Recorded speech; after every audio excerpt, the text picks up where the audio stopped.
Is it ever okay to truly get angry? And if so, how long is it okay to stay angry for?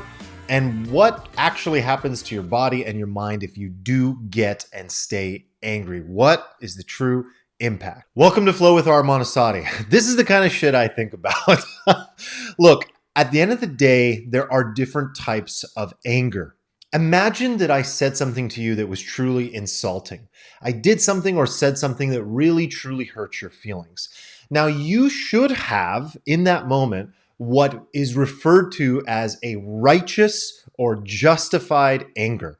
Like you're justified, and that anger that you feel is righteous, meaning that there's moral ground for it. You're correct to be upset, and it's important to actually feel that entire spectrum of what it feels like to get angry or upset or sad as a result of what another person or situation said or has done to you. Now, the question is, what type of anger is not justified, and how long should you stay angry for? Now, this is the key, especially in interpersonal relationships. Now, you probably already know this as well as I do, that there is a whole different personality that comes up in a relationship with somebody that you're truly close to, typically your significant other or a family member. And even family members are a little bit more removed from this. We typically see this other personality come to life in these very close, important, significant other relationships.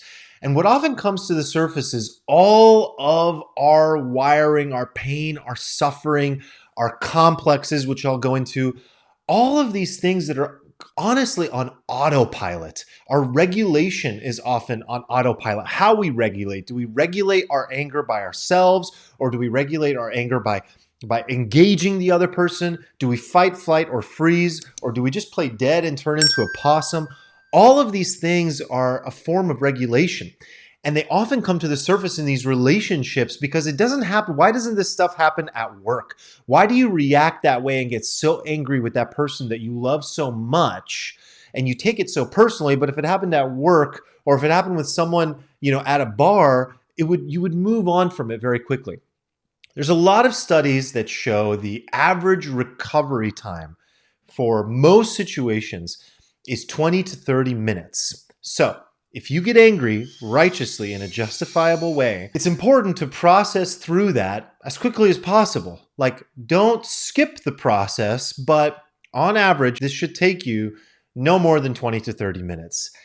Anything beyond that begins to create a problem. And what you often see is the person regulate this anger by either lashing out externally and trying to solve it externally, okay? Or flight and run away and go into their room or go under the covers or close the door and avoid. And one of the challenges we run into after a certain point is if you are the type of person that takes more than 30 minutes to calm down and get out of what we call in Jungian psychology your complex, unfortunately, it's very difficult to get you out of that state. And you do see this with people at times where they stay in that state of mind, that state of being for a very long time. And the anger continues to grow and boil and perpetuate. And one of the things that happens to us when we get into that angry state is we expect the person who committed the grievance to fix it. It's only logical to say, you did it, you fix it. It's your fault. And the challenge with the it's all your fault, you fix it philosophy is that there's never going to be a resolution. If you come to the table after being angry for 20 minutes, 2 hours, and your perspective is you did this, you fix it, that is going to only drag the other person down into their complex. And what you often find when people get, in this entanglement with one another is that wherever one person goes, the other follows. So if one person has the ability to self-regulate and snap out of their anger and fully process it and get it out of their system in 5 minutes or 10 minutes, and the other person needs hours or in really extreme situations, days, there's this cat and mouse game. There's this tango that happens, this dance that happens that's really terrible between the two people, where the other person thinks it's over, and so they think, okay, is this person approachable now? We're going to have a conversation. They attempt to say, I'm sorry, and then the other person responds and is, you're not fully over it. And this other person's saying, I'm sorry to you, but they're not saying, I'm sorry the way you want it. And so what happens is that we have created a trap for that person and really for ourselves. The key with anger is to acknowledge that the anger is righteous, that the anger is justified, but to soothe the self whenever possible, to get to a place where you go on your own and you sit down and you say to yourself that the first question I like to ask myself is this: does this person love me? Or does this person even care about me? And if the answer to that question is no, then what are you doing? Right? It's like, if the answer to that question is no, then you're in the wrong relationship, friendship, whatever it might be. So it's like, you move on, problem solved. If the answer to that question is yes, you have to give the benefit of the doubt every single time, to the best of your ability, that that person didn't mean to hurt you. That's the key. The moment that you realize that, you can begin to separate from the personal feeling, the personal attack. Why would they do this to me? How could they do this to me? How could they be so mean? How could they be so rude? How could they be so hurtful? The reality is that they have no idea, most likely, that they even did anything, number one. Number two, if they did do something and they're aware of it, they didn't mean for it to come out the way that it did. They probably didn't mean to hurt you the way that they did. And they might be dealing with their own shit and their own projections and their own complexes and their own traumas that are coming to the surface. Everybody is, at the end of the day. And what you ultimately have in a relationship is two people who have a series of, I hate to use the word triggers, but a series of patterns that when you bring these patterns together, it is a new energy that is created. Because these patterns, one person being sensitive about one thing and another person being sensitive about another, would not exist in another relationship. Like, there's a reason that your coworker doesn't piss you off. And forget the fact that you're not close enough to them for them to ever piss you off. And you don't live with them and sleep with them or spend enough time with them. Like, that's the most important part.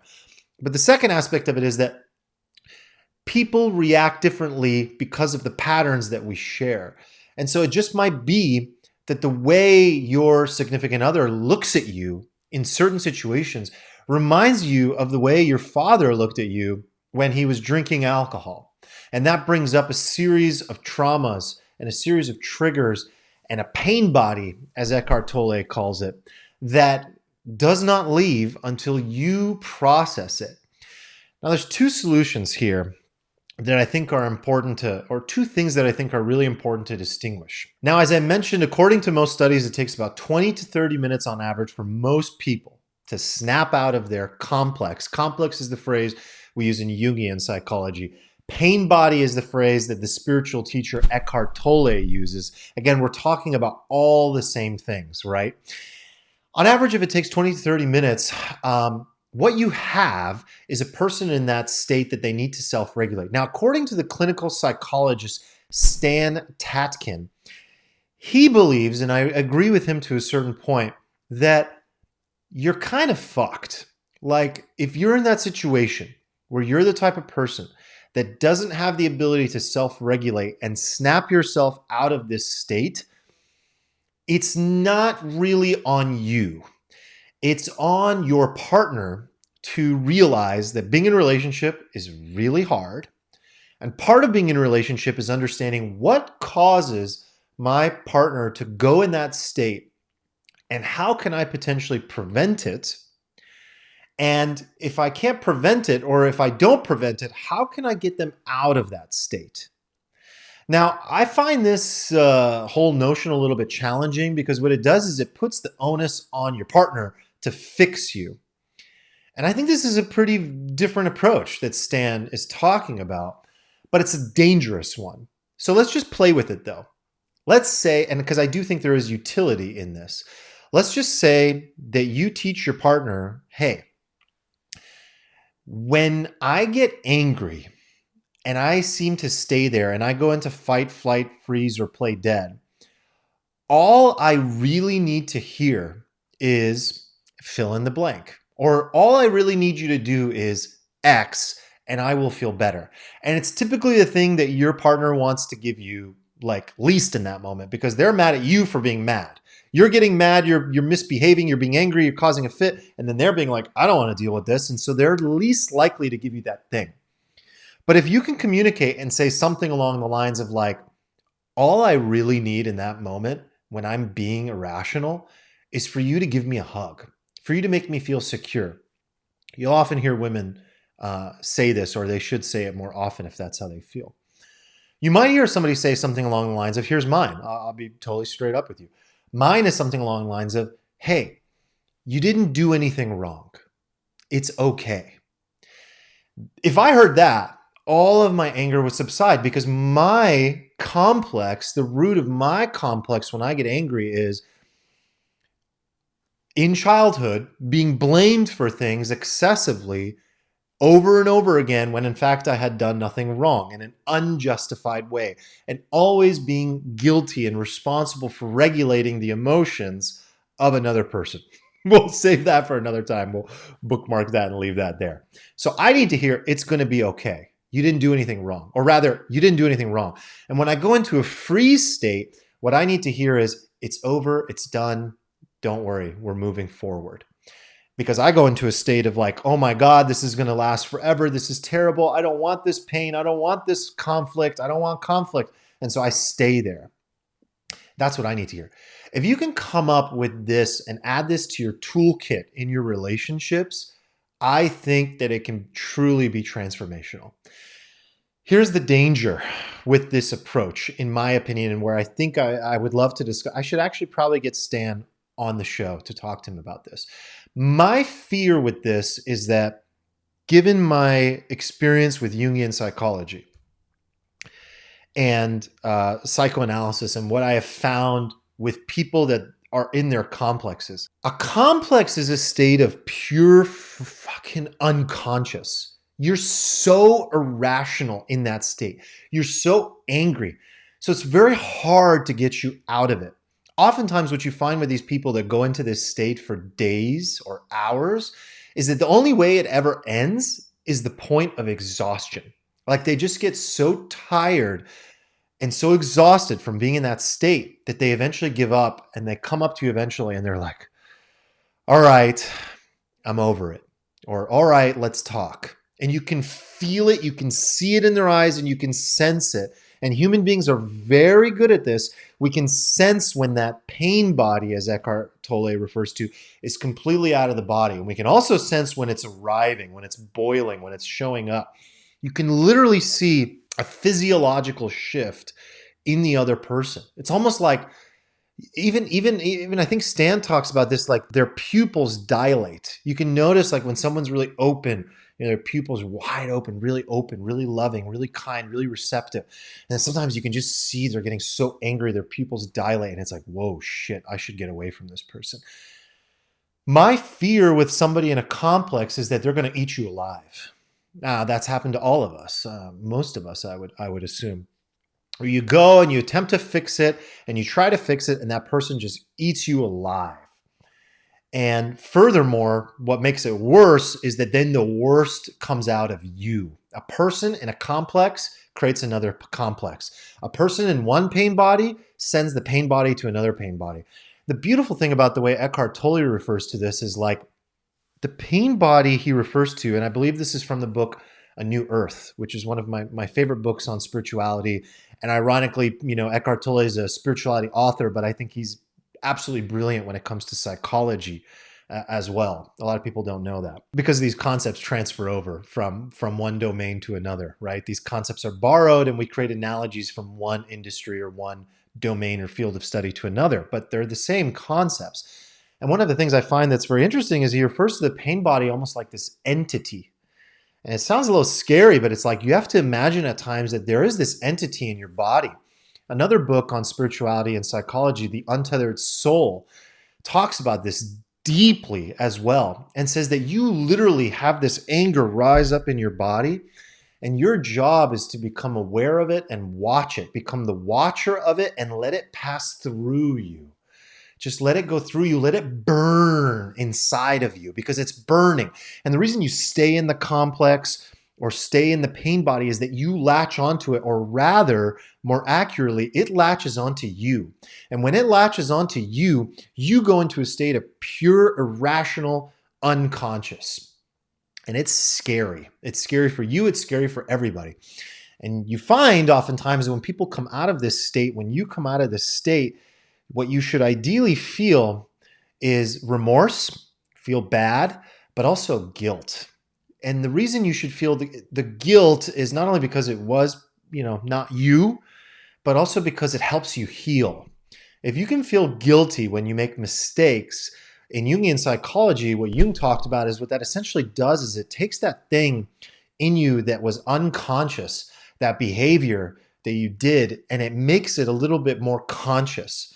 And so that complex in your life, that those parts, those traumas, those things that you experienced as a kid that set you off and piss you the fuck off and make you angry, they don't ever go away fully, unfortunately. It's the journey of a lifetime to make these things go away. But really, the journey isn't to make them go away. The journey is to make them more conscious. And by making them more conscious, we make them smaller and smaller and smaller until the point where they don't cause as big of a problem for us anymore. And when they come up, they go through us a little bit more quickly, or we disassociate from it and we're able to watch it and go like, okay, that's not useful. I don't need that. That's the old me. I don't react to that way anymore. And so that, when you begin to learn how to do that, can be extremely powerful. And that can take your complex from lasting a whole day or hours or days to, give yourself a cap of like 20 minutes or 30 minutes, and then you work it down and make it 20 minutes, and then say, the next time I get angry, I'm going to make it 15 minutes and 10 minutes. Tony Robbins talks about this, another person who is talking about the same things. And one of the things that I just have an ability to see is like same concept talked about by different people in different domains and the language they use to describe the exact same thing. Tony Robbins famously has this process that he calls the 90-second rule, I believe. And he gets over it in 90 seconds and moves on. And so he goes away, creates space for himself, lets the pain and the energy, it's energy, right? It's energy. Let the energy and the anger move through you and come back fully pure and clear and be able to communicate to that person. And when you come back, you say, hey, that thing that you did hurt my feelings. And you're not waiting for their apology. You don't care if they apologize. You're just purely there to authentically communicate how you feel. That hurt me, and I don't know whether you meant to do it or not, but it really hurts me when you do that. And it brings up some stuff for me, and I just don't like being treated that way. And this is a boundary for me. I don't appreciate that, and I don't like that. And wait and see how the person responds without expectation.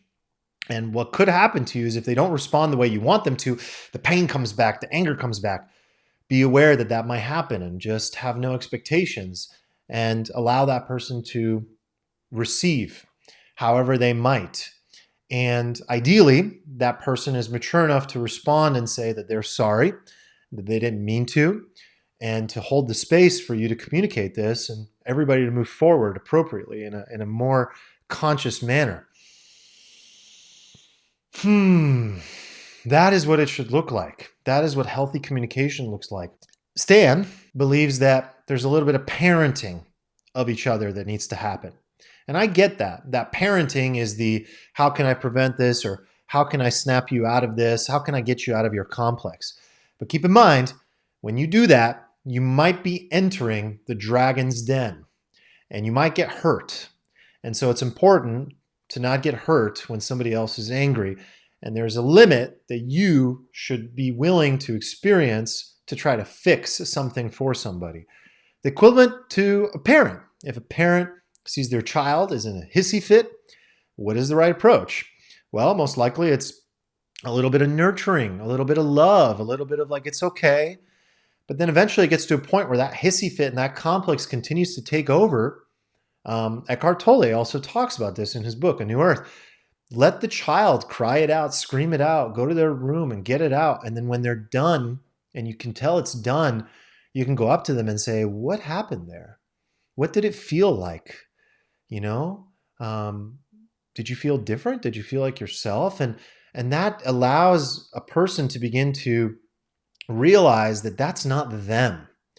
And that's another reason that you should forgive people for their anger, because that unconscious is not them.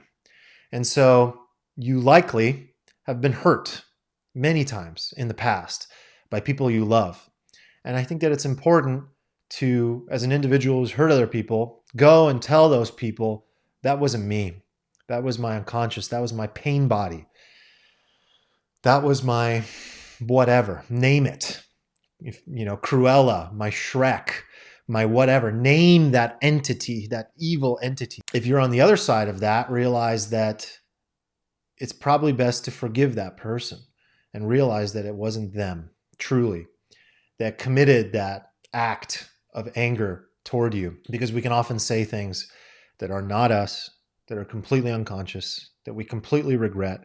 And oftentimes in life, people don't have the maturity to step forward and tell you they're sorry.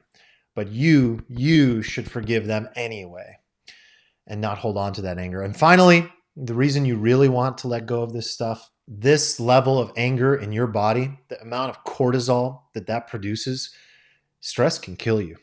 Stress will kill you. It will age you. It will kill you. It will hurt you psychologically.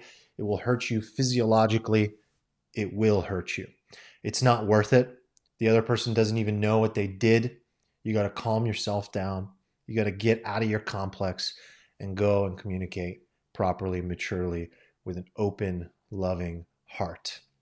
I believe that if we learn these tools and we learn how to engage in relationships in a more healthy way, that is a true step toward making the world a better, more peaceful, more happy, more beautiful place. I hope you enjoyed this. If you want more of this type of content, please let me know. Make sure you subscribe to the channel. Make sure you give this a thumbs up. Make sure you share this with someone who would benefit from it. Much love. Until next time. Peace.